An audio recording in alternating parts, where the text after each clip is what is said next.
bien. Monsieur le ministre des Maliens établis à l'extérieur de l'intégration africaine, Mesdames et Messieurs les représentants de la communauté rwandaise au Mali,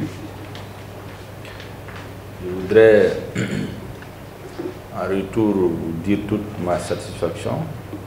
Quelqu'un me demandait tout de suite, mais est-ce que c'est la peine de les recevoir parce que vous les avez reçus ici à la primature il y a quelques semaines? J'ai dit non, c'est une communauté qui a sa façon de faire.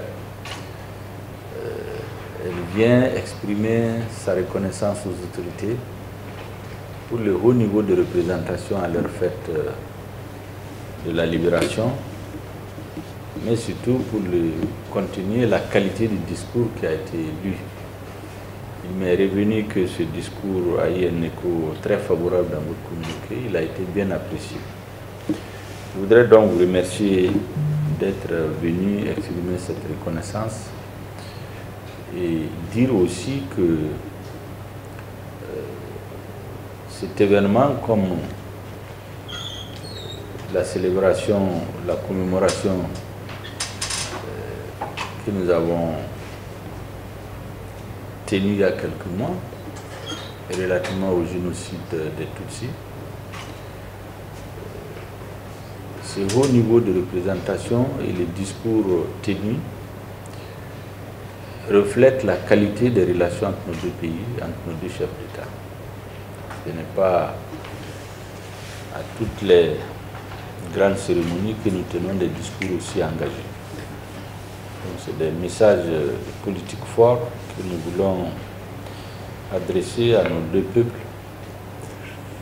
pour indiquer que notre intention au Mali, c'est de construire des relations durables, de qualité, avec le Rwanda, entre le peuple malien et le peuple rwandais, entre les chefs d'État du Mali et du Rwanda, le colonel Assimi Goïta et le président Paul Kagame.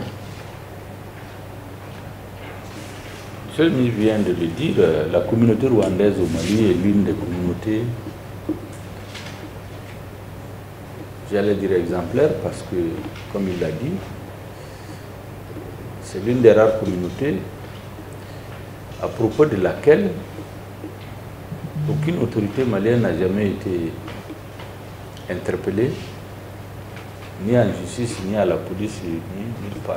Ils travaillent, ils sont intégrés à la société. Beaucoup sont des Maliens-Rwandais. Je vois même l'un des hommes qui vous accompagne. Apparemment, si on prend sa photo avec sa tenue, on pourrait dire qu'il doit avoir des liens de parenté, en tout cas des affinités avec le Premier ministre de la République du Mali. La même qualité du tissu, la même qualité du tissu, les mêmes accoutrements et les mêmes bonnets. J'espère bien que les journalistes, quand on va faire la photo de famille, il va être à côté, on fera une photo à deux. Vous allez garder en souvenir. C'est pour détendre un peu l'atmosphère. En tout cas, nous sommes totalement satisfaits de votre action au Mali en tant que communauté africaine. Et je sais aussi que dans les différentes célébrations que nous faisons, relativement à l'intégration africaine, vous avez toujours été présent lorsque vous avez été informé à temps, de manière à pouvoir vous organiser. Je voudrais donc vous charger de transmettre à l'ensemble des autorités rwandaises les salutations fraternelles des autorités maliennes et au peuple rwandais les salutations du peuple malien.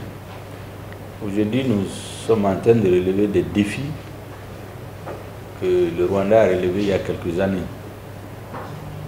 Et je pense que dans les mois à venir, plusieurs ministres, en tout cas c'est dans notre programme, iront au Rwanda pour s'inspirer un peu de l'exemple rwandais en matière de résolution d'un certain nombre de questions, diverses questions environnementales, financières, de sécurité, ainsi de suite. Et le Rwanda, c'est un pays qui n'est pas très grand géographiquement, 26 000 et quelques kilomètres carrés, comparé au Mali, 1 241 000 kilomètres carrés.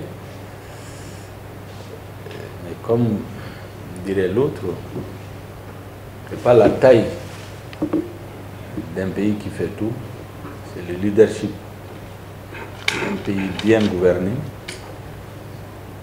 un pays bien organisé, une nation unique qui a des objectifs stratégiques à atteindre, peut faire des miracles. Je pense que le Rwanda a fait. Aujourd'hui, beaucoup parlent du Rwanda comme exemple. C'est à l'honneur de votre président et à l'honneur de votre peuple. Et nous sommes honorés de vous avoir chez nous. Parce que le Mali, c'est un pays c'est une terre pour tous les Africains. Nous félicitons régulièrement, dans les discours officiels, nous disons souvent que le Mali est l'un des rares pays, il n'est pas le seul, qui a inscrit dans toutes ses constitutions depuis l'indépendance qu'il est prêt à renoncer à tout ou partie de sa souveraineté pour construire l'unité africaine. C'est pour cela que dans notre pays, il n'y a pas d'étrangers. Administrativement, oui. Tous les Africains sont chez eux au Mali. Et les discours qui séparent les Africains en fonction des nationalités, c'est uniquement dans l'administration. Sinon, dans la conscience collective des Maliens, tout Africain, une fois qu'il est au Mali, il s'intègre, il a des amis. Je suis sûr que beaucoup d'entre vous ont beaucoup d'amis. Et les Rwandais aussi sont c'est un peuple très ouvert. Moi, j'ai connu beaucoup de Rwandais. J'ai étudié avec des Rwandais dans ma jeunesse. Des Rwandais et des Burundais. Et très souvent, ils me parlent le Kinyarwanda quand ils me voient. C'est après que je leur dis que je ne comprends pas. Ah, à ce moment, on ne sait pas le français. Donc bravo pour votre niveau d'organisation aussi, parce que vous êtes l'une des communautés les plus organisées. Chaque fois qu'il y a un événement officiel chez vous, on sent la préparation. Vous vendez très bien la culture rwandaise avec les danses gracieuses que vous faites voir à tous les grands événements. Et je dois vous féliciter pour cela. Et inviter certainement toutes les communautés à faire de même. En tout cas, merci beaucoup d'être venu et remercier le gouvernement. C'est aussi un bon élément de notre culture. Remercier celui qui vous pense avoir fait du bien. Dans le cas d'espèce, nous pensons qu'on a fait que notre devoir, ou considérer qu'on a fait plus. Et merci beaucoup. Merci.